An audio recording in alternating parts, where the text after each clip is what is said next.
Bienvenue à cet épisode de mes présentations photographiques, cette fois pour le mois de février 2022. Donc à nouveau, pour ceux qui n'ont pas l'habitude, je vais parler des photos, d'une sélection de photos que j'ai faites ou que j'ai éditées durant ce mois de février. Les premières deux photos, donc à chaque fois que j'ai une nouvelle optique à disposition, dans ce cas-là, un Voigtlander 35 mm f1.4 Nocton V2. J'en ai déjà parlé le mois passé en utilisant un Leica M240. Je m'entraîne un peu à essayer de comprendre la matière de cet objectif afin déjà d'avoir une habitude un petit peu aussi de sa manipulation mécanique. Tous les objectifs ne sont pas les mêmes et de son rendu. Donc c'est une manière de s'habituer à les utiliser. Là, deux scènes, une scène en vraiment fin de journée, début de nuit à gauche, avec une vitesse lente, avec quelqu'un qui traverse le champ, avec cet effet cinétique, de flou cinétique qui donne un peu de dynamisme à cette composition sinon. Et à droite, simplement une photo de nuit d'une rue à Genève, la rue de Carouge, pour ceux qui connaissent cette ville. Donc c'est une optique relativement ouverte, donc je teste pas mal les environnements à basse lumière. À nouveau le même équipement, le Nocton avec le M240. C'est aussi l'occasion, quand on expérimente du matériel, d'expérimenter aussi d'autres approches de la narration photographique. Dans ce cas-là, j'ai un peu essayé de faire des diptyques, vraiment dans l'optique de m'entraîner à essayer de raconter d'autres types d'histoires que seulement avec un seul cliché. Donc le Nocton, on voit que c'est caractéristique de colorimétrie. On voit que sur les zones de haut contraste, on a une distorsion chromatique relativement importante, mais qui ajoute au caractère de cette lentille, de cette optique. Donc dans une ruelle, dans un passage, à nouveau toujours à Genève. J'ai aussi utilisé cette optique pour essayer de participer à un travail documentaire qui s'appelle PAV Snapshots, qui essaie de documenter l'arrivée d'un nouveau quartier à Genève, qui est le quartier Praille Acacia Vernay. Donc toujours avec le même équipement, et en essayant de jouer sur le diptyque. Là, dans ce contexte, la création d'abord d'un cadre plus général de ce passage pédestre sous les voies du Léman Express, qui est ce train, cette ligne de train qui relie les agglomérations de la région genevoise. Et donc une première image pour contextualiser l'histoire et une deuxième d'un passant avec son sac et ce passage dans ce couloir vers quelque chose d'autre. Enfin, vraiment, à nouveau, c'est sans autres ambitions que de m'entraîner sur ce travail-là. Ça me donne aussi une idée un petit peu de la colorimétrie de cette optique et de la façon dont elle réagit. Voilà, à nouveau le diptyque, toujours dans ce même quartier, même région. C'était une fin de journée où j'ai voulu un peu appréhender la région, enfin la zone de ce nouveau quartier en devenir. À nouveau avec des éléments de rappel, les immeubles que l'on voit sur l'image de gauche, qui sont au fond à gauche, on les retrouve dans le cliché de droite avec une image plus rapprochée, avec un essai de maintenir un des sujets vivants, qui est donc cette mère qui promène ses deux jumeaux dans la poussette. On la retrouve en premier plan à gauche, sur la première image, et en arrière-plan à droite. Une sorte d'histoire croisée que l'on peut créer entre ces deux images. L'une de cette femme qui traverse ces voies, et l'autre des autres passants qui vont dans le sens opposé. À nouveau, c'est non seulement la composition photographique, je pense, mérite une narration, mais tout est permis en fait. Donc autant essayer ce que l'on veut. Dans ces deux clichés suivants, donc le cliché toujours dans la même région, toujours dans la même zone. Retour sur la documentation du quartier par des clichés simples. Un des bus passant devant ces immeubles qu'on a vu dans les clichés précédents. Donc toujours avec le même équipement, Nocton 35 mm f1.4 et M240. Et l'autre, des voies ferrées qui sont au-dessus des passages que l'on a vus tout à l'heure. À nouveau, même quartier. Beaucoup de transformations, des immeubles qui ont été rasés déjà, d'autres qui se construisent. À gauche, on a aussi une voie autoroutière qui passe dans à peu près le même axe que la voie ferrée, qui est parallèle sur la gauche du cliché de gauche, mais aussi des anciens immeubles comme celui l'on voit sur le cliché de droite, qui vont malheureusement être détruits, vont laisser la place à autre chose. Euh, L'occasion aussi de travailler un petit peu sur la position de l'être humain à son échelle face à ces développements urbains. Je trouvais amusant sur le cliché de droite. À nouveau, ces exercices photographiques, cette sélection, l'est surtout à l'origine pour documenter ce quartier. À nouveau, voilà, toujours le même quartier. Euh, on a des zones aussi qui sont vraiment en ce moment, qui ont déjà été détruites. En fait, les bâtiments ont été détruits et en fait, on est en train d'assainir les terrains. Donc j'ai profité de faire une photo à gauche, j'ai essayé de retrouver cette sensation d'espace avant que le vide ne se remplisse par d'autres constructions. Ça donne aussi une bonne, je pense, avec la grille qui est en avant du cliché de gauche, qui disparaît quasiment dans le flou. Ça donne une notion d'échelle aussi. Ça permet de porter le regard de la personne qui voit l'image vers l'infini, vers ces bâtiments au loin, dont les bâtiments Rolex, dont le siège social se trouve là, central. À droite, toujours le même quartier, une des artères routières principales, avec un cycliste à nouveau pour une certaine échelle, puis aussi ramener un peu de vie dans cet univers très minéral. Artificiel mais minéral. Alors là, on passe à deux clichés qui n'ont pas du tout c'est pas du tout le même matériel. Là, c'est l'utilisation d'un dos sur un appareil photo grand format Intrepid 4.5 avec une optique Rodenstock. Je ne sais plus laquelle de mes Rodenstock j'ai utilisé. Donc c'est un dos Lomograph-Lock que Lomographie fabrique, qui permet d'utiliser du Fujifilm Instax Wide instantané. Et là, un essai sur les flous, le bokeh de ce Rodenstock, sur ce grain de film assez particulier. Donc, ces deux images. J'expérimente un peu avec ce matériel. Je fais beaucoup d'expérimentation avec le matériel pour essayer de comprendre un peu la sensation organique qu'il m'amène et évidemment le résultat photographique. Deux clichés suivants qui sont... Alors là, par contre, c'est du moyen format numérique. Un boîtier Leica S006, c'est un réflexe moyen format avec un viseur énorme. Des appareils qu'on trouve à relativement bas prix en deuxième main. Donc, un clin d'œil à ceux qui s'intéressent à ça. Et là, avec des optiques Pentax 6.7. À nouveau, là, un essai de diptyque avec... une vision d'une cuisinière avec des côtes de bêtes vertes, rouges, une espèce de légumes en cuisson, et une vision sur des appartements dont des cuisines dans un bloc d'immeubles. Donc le près, le loin, avec un sujet au milieu qu'on ne voit pas, mais entre ces deux clichés, quelque part à la personne qui voit les images d'imaginer et de créer son histoire. Ici, on est avec un boîtier Leica M240 et on retourne à une optique Leica Summarit M50 mm f2.5, si je ne m'abuse, que j'essaie aussi en ce moment. Une optique, un bokeh très moderne, très précise, avec un piqué que j'aime beaucoup, un rendu des couleurs que j'aime beaucoup. On est un peu à la limite du capteur CMOS du Leica M240 à gauche. On voit ces sortes d'impressions de colonnes verticales sur le ciel en haut, qui est un ciel gris. À droite, c'est une photographie de la glace par terre sur un sol en terre. Voilà, à nouveau une impression du rendu de cette optique que personnellement je trouve assez sous-évaluée, le 50 mm f2.5 ou f2.4, sont en gros la même optique, qui était censé être du bas prix Leica à une certaine époque.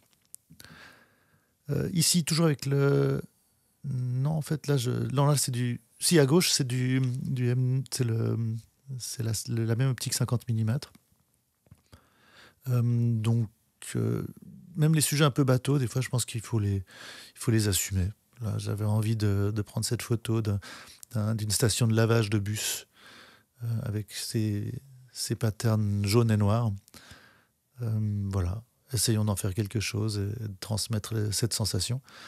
Et à droite, alors là, c'est l'utilisation à nouveau de l'optique Nocturne 35 mm f1.4, mais alors là en pleine lumière, un jour de beau temps, avec une photo d'énormes en fait, sculptures lumineuses articulées. Alors elle n'est pas vraiment lumineuse de jour, mais qui soutient le pont du Mont Blanc à Genève, avec la cathédrale de Genève en arrière-plan.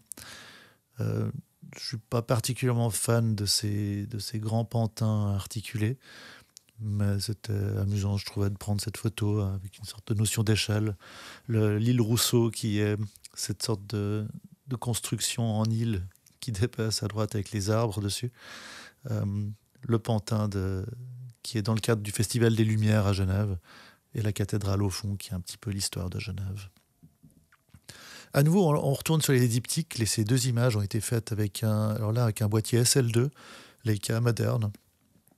C'est une optique Sumaron 28 mm f5.6, qui est une vieille optique des années 50-60. Aussi, là, j'étais un petit peu en train d'essayer de créer des diptyques, un peu quand on fait des raccords en post-production pour faire des panoramas. Là, mon but était simplement de faire un diptyque, d'essayer de créer une sensation un peu cassée d'un même lieu avec deux clichés. Voilà, pas plus d'ambition que d'essayer, mais je trouvais ça intéressant aussi, cette sorte de dynamique qui tire l'œil vers la droite sur le cliché de droite. Ensuite, même chose avec le principe du diptyque, à nouveau essayer de documenter des lieux simplement par deux images. Là, c'est un garage en fait, avec une portion garage à vélo, enfin deux roues, et les tuyaux qui sont au plafond. Comment est-ce qu'essayer de restituer la sensation d'un lieu au travers de deux images uniquement et pas plus.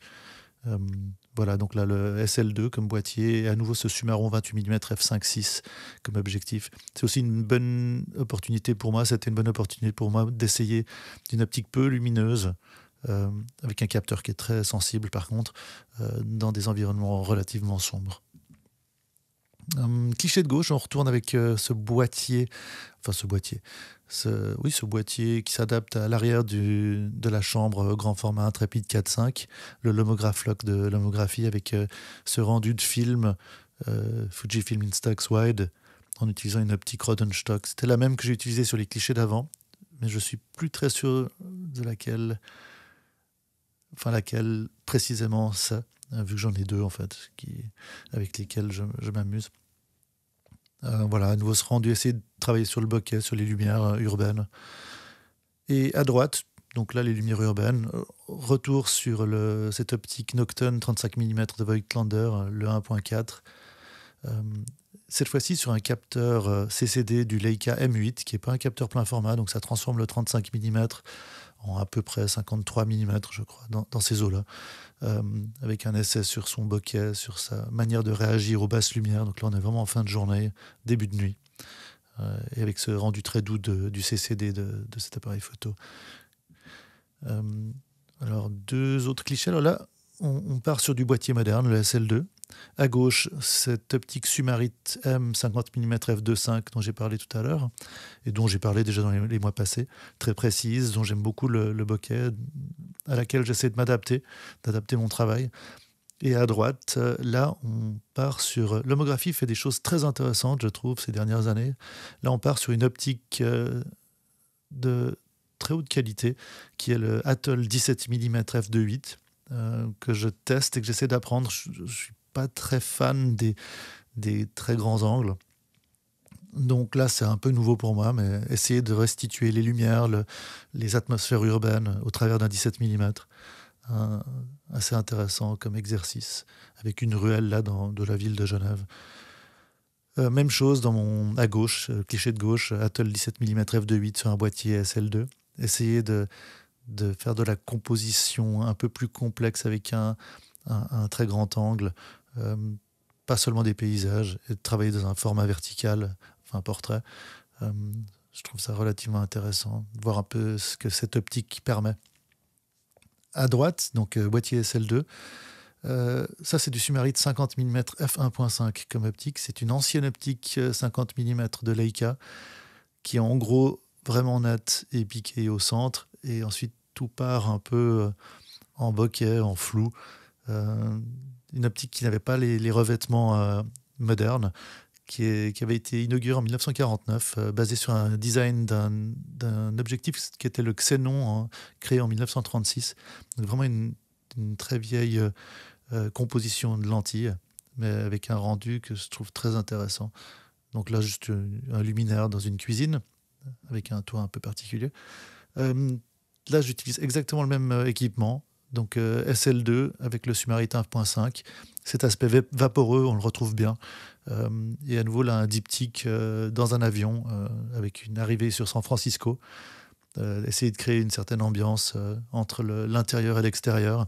Et on le voit bien sur cette vue de San Francisco, donc avec le Golden Gate qui est en bas à gauche, ce fameux pont qui ouvre sur la baie de San Francisco, et au fond le Bay Bridge, enfin au fond, à peu près dans l'axe, le Bay Bridge avec cette sorte d'excroissance des collines centrales à la ville et des buildings du district des entreprises, des banques et des autres entreprises qui pointent son nez comme ça, avec le Golden Gate Park qui est énorme, que l'on voit bien en premier plan. Mais là, on voit bien vraiment le rendu de l'optique, même si cette photo, évidemment, a été faite au travers d'un hublot. Et pas, donc on a aussi un peu de la matière du hublot qui vient s'ajouter. Voilà, SL2 à nouveau, à gauche. Alors là, c'est toujours avec le Sumarit 1.5, avec c'est assez intéressant d'un point de vue lumière, c'est le fog en fait dans la baie de San Francisco qui vient déborder au-dessus des montagnes qui longent la côte pacifique, avec au premier plan les salines de la baie de San Francisco, et donc en gros les constructions que l'on voit en bas sont les constructions de la Silicon Valley. Et à droite, simplement un détail d'une maison, toujours avec le même équipement SL2 et le Sumarit 1.5, avec ce rendu du bokeh, cette définition centrale que je trouve relativement intéressant. Là, on se retrouve dans la Silicon Valley avec un travail que j'essaie de faire sur les constructions entre guillemets antiques de ces villages qui préexistaient cette Silicon Valley, donc cette vallée technologique. Là, c'est du M8, donc avec un capteur CCD, le non plein format, avec le Sumarit M 50 mm f2.5, un travail documentaire sur les maisons d'un voisinage, une maison relativement traditionnelle. La plupart, en fait, se font déconstruire, et les nouveaux propriétaires reconstruisent des maisons avec un style plus du sud, beaucoup plus grande, évidemment. Enfin, évidemment. À nouveau à gauche, même chose, une de ces maisons avec cette végétation relativement luxuriante, vu que le climat de la Silicon Valley est très propice à ça. À droite, le début d'urbanisation du sud de San Francisco, de la baie plutôt, pas la ville elle-même. Là, je pense que c'est Redwood City, vu d'un parking de ces immeubles qui débordent. Donc, vraiment la même région. On est probablement à 10 minutes de voiture de distance entre le cliché de gauche et de droite. Dès que le développement urbain prend le dessus, on perd la magie de cette végétation pour lequel le climat travaille beaucoup. À nouveau, donc là, on part toujours même région, même vraiment à peu près les mêmes endroits. Je pense que le cliché de gauche est toujours Redwood City, dans un parking. Et à droite, ça doit être Menlo Park ou Palo Alto, plutôt Palo Alto, je pense. C'est hangar, en fait, de la région, entre guillemets, commerciale, industrielle de cette région. Même chose ici à gauche. Donc on est toujours... Alors là, par contre, pardon, j'ai pas précisé sur les clichés d'avant, mais on est avec le boîtier SL2 et le Sumarit 1.5. Donc à gauche, toujours ces bâtiments industriels de la Silicon Valley. Et à droite, des fleurs simplement dans un jardin, avec ce bokeh bien particulier de cet objectif ancien. Ce sont des arbres, en fait, des pruniers, donc des fleurs de prunes. Là à gauche, à nouveau, quand on se rapproche, en fait, les la focale, les focales proches, enfin, dès qu'on est un peu plus proche avec le Summarit 1.5, on a ce bokeh circulaire extrêmement particulier que personnellement j'adore, mais qui est assez difficile à gérer en fait, et qui va vraiment imposer sa signature sur vos clichés. Donc c'est assez difficile, je trouve, de composer avec. Mais par contre, il y a un caractère qui est très fort que j'adore.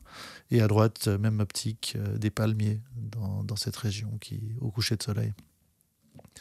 Là en bas, à gauche plutôt, là on est toujours avec du SL2. Là on est au 50 mm Summicron M, un parking de Palo Alto, assez central.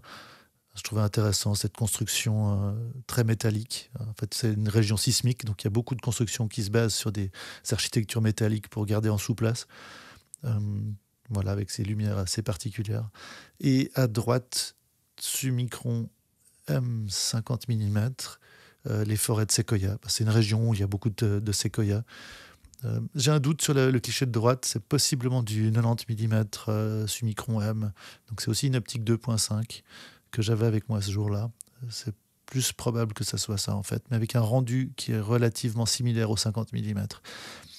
À nouveau, même équipement, SL2, 50 mm Summicron M, ce bokeh que je trouve très moderne, donc c'est du 2.5 d'ouverture maximale, rendu très précis, pas trop creux, presque, ça donne avec cette lumière qui est naturelle, mais qui donne presque l'impression que c'est une lumière de studio artificielle.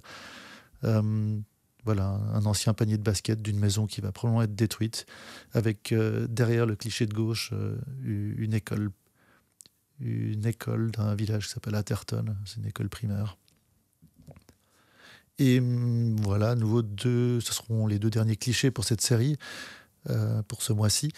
À gauche, SL2, 50 mm Summicron M avec un bokeh moderne, et à droite, simplement un jardin de cette région, avec un détail qui est très marqué, très beau à mon avis. Voilà, j'espère que ça vous a plu, et à bientôt.